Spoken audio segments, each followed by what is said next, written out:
O Winnicott tem uma noção, um conceito chamado de solidão essencial, que não só é interessante, mas também é muito importante para a gente poder entender a teoria dele e também conceitos afins que se relacionam com essa noção de solidão essencial. Além disso, também é uma noção muito importante para a nossa prática, para a gente poder colocar nos nossos atendimentos. Eu sou Juliano Correia e hoje a gente vai ver do que se trata esse conceito e para que ele serve.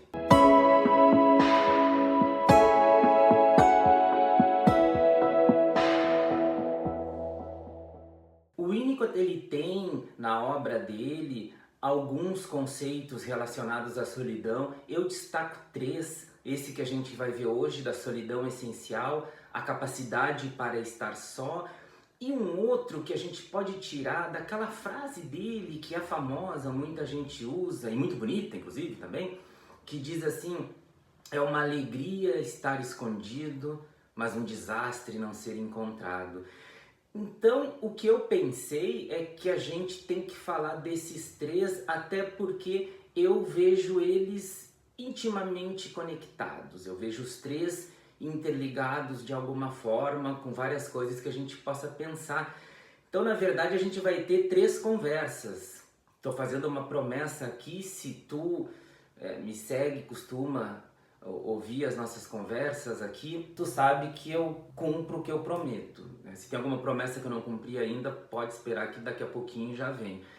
Então a gente vai fazer um tipo de trilogia da solidão, se a gente puder chamar assim, do Winnicott. Três conversas, cada uma delas abordando um desses temas. Sobre isso, ainda de forma geral, sobre essa questão da solidão no Winnicott, tem uma questão que me chama muito a atenção. Ela não tem a ver com tradução, no sentido de erro de tradução. Eu falo aqui, às vezes, eu sou muito chato em relação a isso, mas é um chato com método. Eu me preocupo muito com a tradução porque eu acho que, por vezes, a tradução empobrece a nossa leitura, quando não atrapalha, inclusive, a nossa leitura, tá? Mais adiante eu vou falar um pouco, citar um exemplo disso até. Nesse caso, não se trata de um erro de tradução, mas só de uma curiosidade e que nos ajuda a entender, tipo, o espírito do Winnicott quando ele fala desses temas, que são os termos, as palavras que ele usa em inglês para esses conceitos de solidão. O Winnicott, ele usa alone, ele não usa lonely. Então, assim, para solidão essencial, que é o nosso tema de hoje, ele usa essential aloneness. Para capacidade para estar só, ele usa capacity to be alone. E por que isso tem algum interesse, né? Alone e lonely não são sinônimos, não é a mesma coisa. Eles, até por um lado, eles podem ser, mas por outro, tem umas nuances diferentes aí. Alone é um estar sozinho, sem ninguém à sua volta, e engloba, né, não é só isso, mas engloba também o estar sozinho fisicamente. O Winnicott ele deixa bem claro que ele não está falando exatamente disso, de um estar sozinho fisicamente. O lonely, ele tem uma característica assim mais deprê, mais de tristeza, sabe? Do tipo, eu estou sozinho, mas não é exatamente por uma escolha ou por uma necessidade minha de estar sozinho. Remete ou pode remeter mais para um tipo de fracasso. Eu não queria estar sozinho, mas por sei lá quais motivos eu estou sozinho. Tanto que se tu escuta músicas em inglês, se tu pegar aquelas músicas mais deprê, do cara que foi abandonado e tal, geralmente eles falam lonely, eu estou tão lonely. Eles não usam o alone. Isso tem a ver com o espírito dessas ideias do Winnicott, que é paradoxal, como tanta coisa na obra dele mas que é essa ideia de, não sei se a gente quisesse traduzir de certa forma, não sei se isso faz sentido para ti, seria uma coisa de estar sozinho, sem estar ou se sentir solitário. Tu entende? Estar sem ninguém por perto, mas sem estar solitário. Eu acho que uma coisa que explica bem isso que eu tô tentando dizer é o que vai ter na nossa terceira conversa, dessas 3 conversas que eu tô prometendo aqui sobre a solidão. Que inclusive, por isso que tu deve se inscrever no canal, deixar um coraçãozinho, deixar um comentário qualquer, dando uma sugestão. Tu não faz ideia do quanto isso ajuda para que a gente possa continuar aqui espalhando a psicanálise nessas nossas conversas. E outra coisa, eu tenho 2 crônicas que abordam esses 3 pontos da solidão do Winnicott. Eu também vou deixar elas na descrição aqui. Mas o ponto que eu disse que eu acho que explica bem isso, tá naquele artigo que é um dos artigos mais importantes do Winnicott, que é maravilhoso, o comunicar e não comunicar levando ao estudo de certos opostos, que é uma frase que ele fala sobre estar isolado sem estar insulado. Essa é uma parte que eu tinha falado antes que eu acho que a tradução atrapalha, porque a tradução ela não vai literal assim. Eu nem lembro como é que é a tradução que eu tenho, mas ela, não sei, amortece ou não dá exatamente essa noção. Porque tu entende, estar isolado, e ele tá falando ali isso que a gente vai ver, né, numa terceira conversa sobre isso, ele tá falando num sentido bom, até necessário, e não estar insulado, tu entende? Insulado de insular, de ilhado, de estar sem nada. Então, eu tô falando isso porque nesses 3 pontos que eu falei ali no início, a gente tem, não é nenhuma perspectiva assim boa ou otimista, mas só não é dessa coisa de deprê, sabe, de depressão, de melancolia, de estar sozinho, quando eu não gostaria de estar sozinho. Essas noções do Winnicott de solidão, elas não falam sobre isso, elas falam sobre outra coisa. Então, nosso tema de hoje, a solidão essencial. A solidão essencial não é algo que o Winnicott trabalhe durante a sua obra toda, em vários textos. Isso não faz com que seja uma noção menos importante da maneira que eu vejo. Eu acho que ela é muito importante e muito útil para a teoria do Winnicott, muito útil para a nossa prática clínica, né? Que no fim das contas é o que mais importa. Ele coloca essa noção de solidão essencial naquele livro Natureza Humana. Eu falei desse livro numa conversa que a gente teve sobre possibilidades para começar a ler o Winnicott, para começar a estudar o Winnicott. Ele é um livro muito bom. Essa noção surge na parte 4 do livro, e o título dessa parte 4 é Da Teoria do Instinto para a Teoria do Ego. Eu tô falando o título, tá? É para te ajudar a que tu possa se localizar, porque eu recomendo que tu leia. O capítulo que ele fala da solidão essencial é bem curtinho.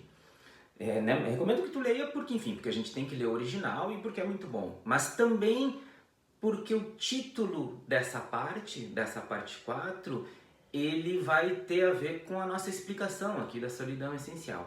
Então, tá no capítulo 5 dessa parte 4, e esse capítulo 5 tem o título de Um Estado Primário de Ser, Estágios Pré-Primitivos. O que me chama a atenção, porque primitivo já é uma coisa muito do início. Pré-primitivo, então, seria anterior a isso. O que não é isso que o Winnicott está tratando, eu que fico me questionando se existiria de fato um início. Ele vai estar falando aqui de o início de alguma coisa, que a gente já vai ver o que que é. Eu estou pensando no início assim de uma forma geral. O que me dá ainda mais elementos para pensar nisso, e aqui é só um pequeno parêntese que eu estou abrindo, é que no capítulo seguinte, o título do capítulo seguinte é Caos. E aí o Winnicott fala uma coisa muito interessante, que ele diz assim, não tem necessidade dessa ideia de caos. Sabe essa coisa que é meio filosófica ou religiosa até, né? No início era o caos, Tá na Bíblia, né? Eu acho. Enfim, é muito comum a gente ter essa ideia, né? No início era o caos. O Winnicott coloca ali uma coisa que é óbvia, e as coisas óbvias elas são as mais difíceis de serem ditas, eu sempre achei. Se a gente tem essa ideia de que no início era o caos, fico falando muito rápido, caos necessariamente ele está relacionado a uma ordem. O que o Winnicott está falando aqui é algo não relacionado a nada.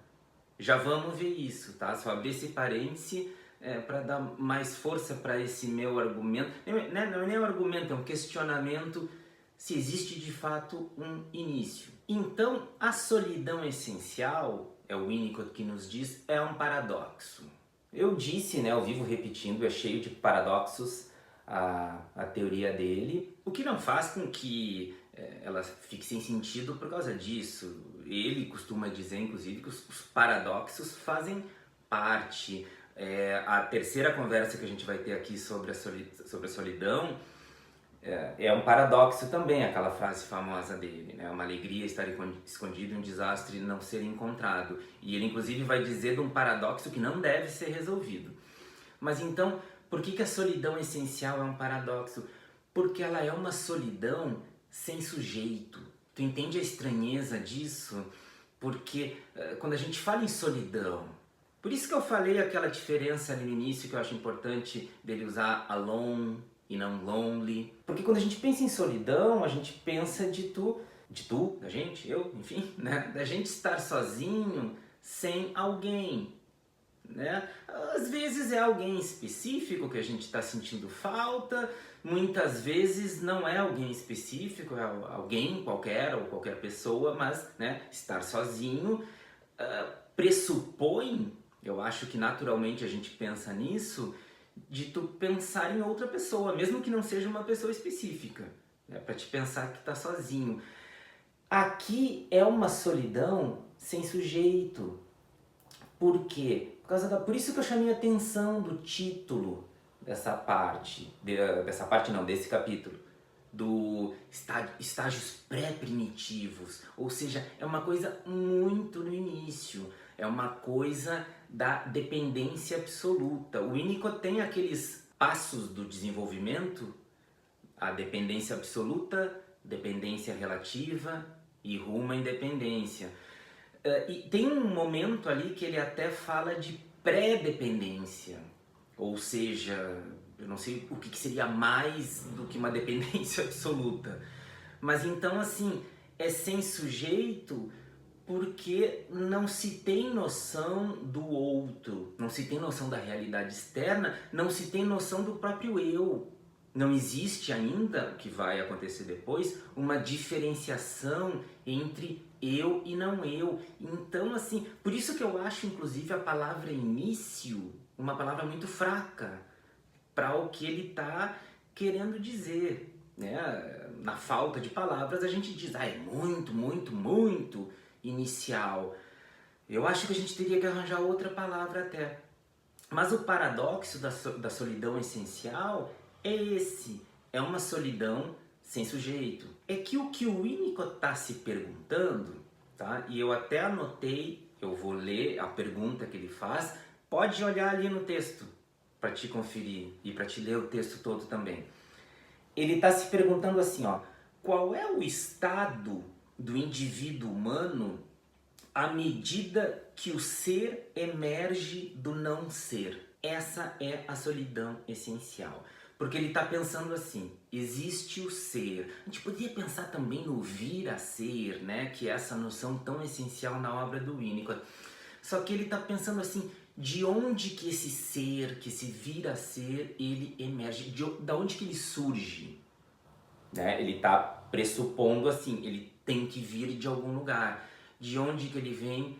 Ele vem da solidão essencial, que é esse estado que eu acabei de dizer, onde não há sujeito, não há nem eu e nem não eu, ou seja, não há um sujeito outro e nem um sujeito próprio. Por isso a solidão, por isso que ela é paradoxal, sendo sem sujeito. É porque assim, ó, ele vai nos dizer nesse texto também, desse livro A Natureza Humana, o ser, ele não vem do inorgânico.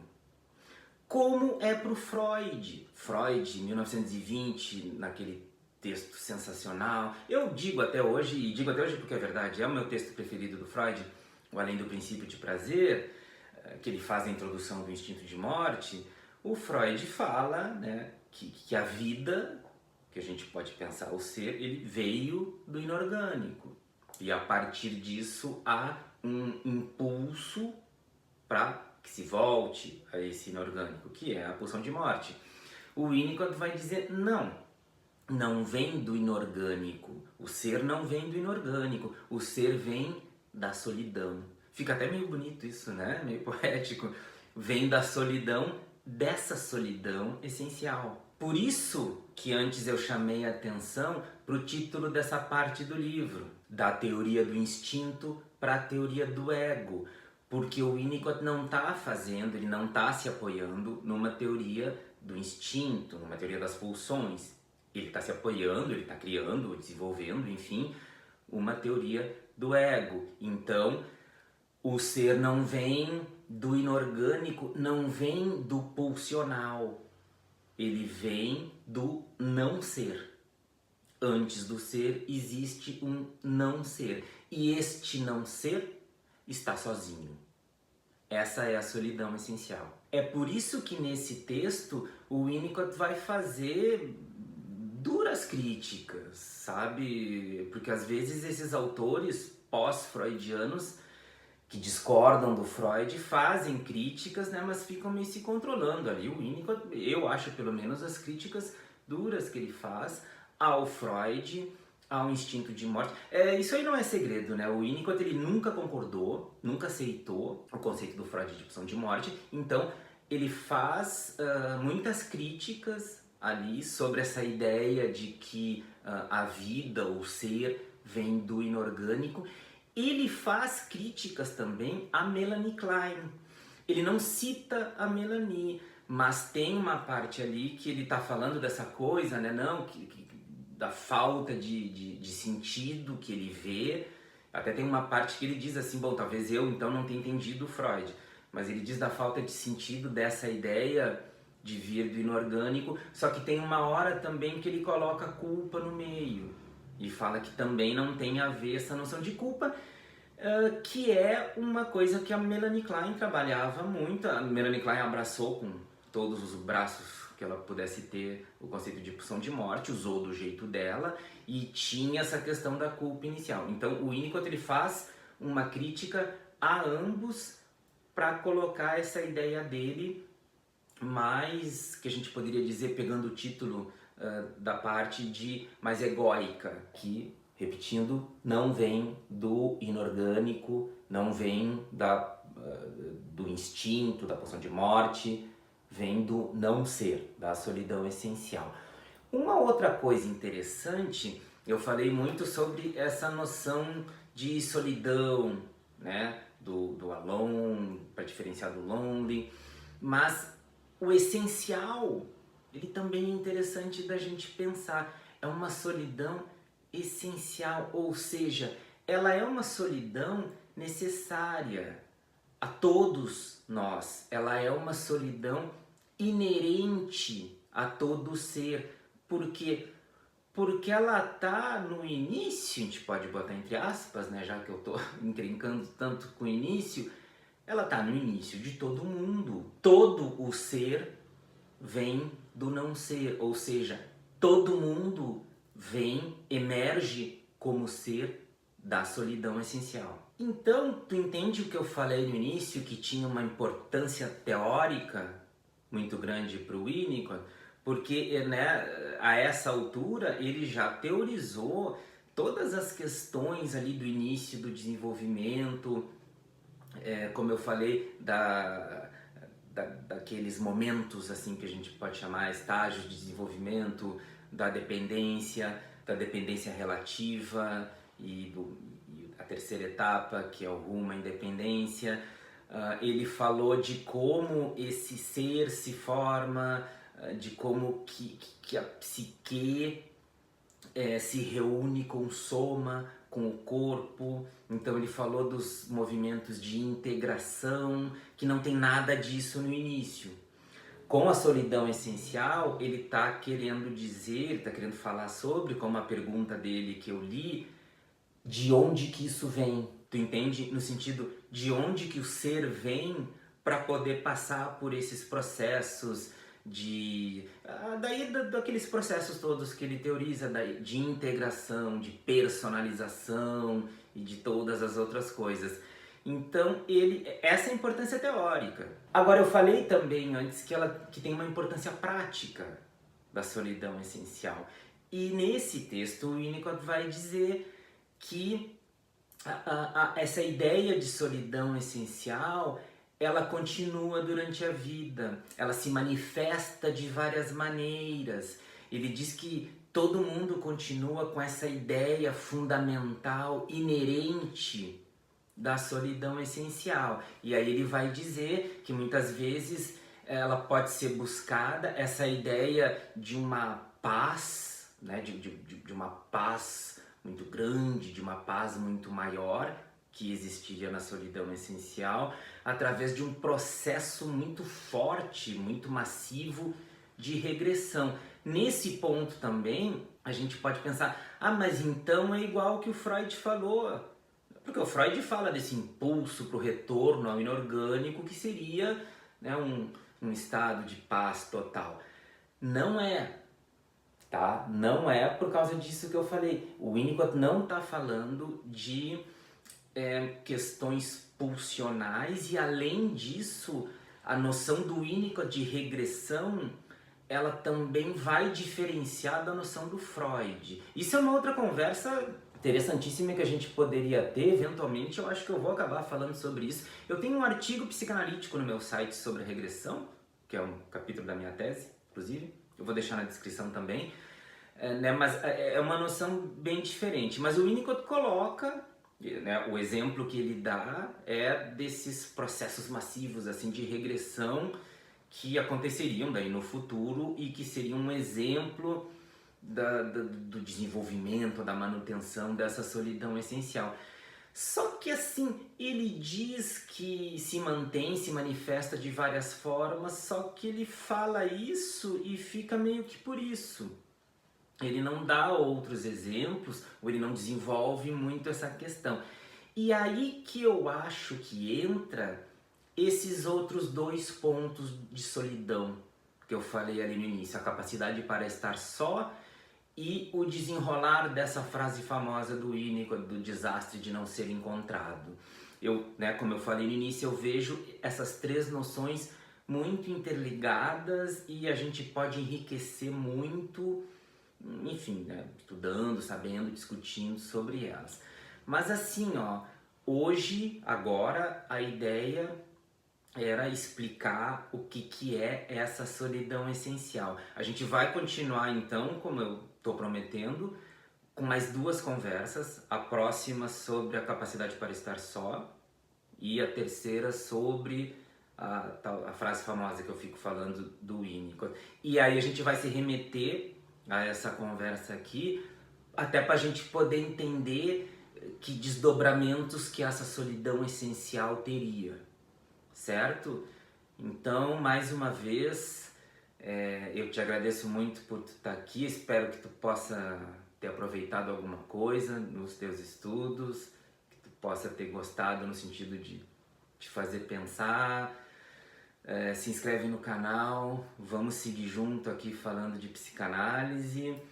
A gente volta, tá? Não sei se o próximo exatamente já vai ser a parte 2 da trilogia da solidão, mas vai ser logo em seguida. Então fica ligado que a gente vai ter o quadro completo dessa questão, tá? Obrigado pela tua presença e a gente se vê na próxima.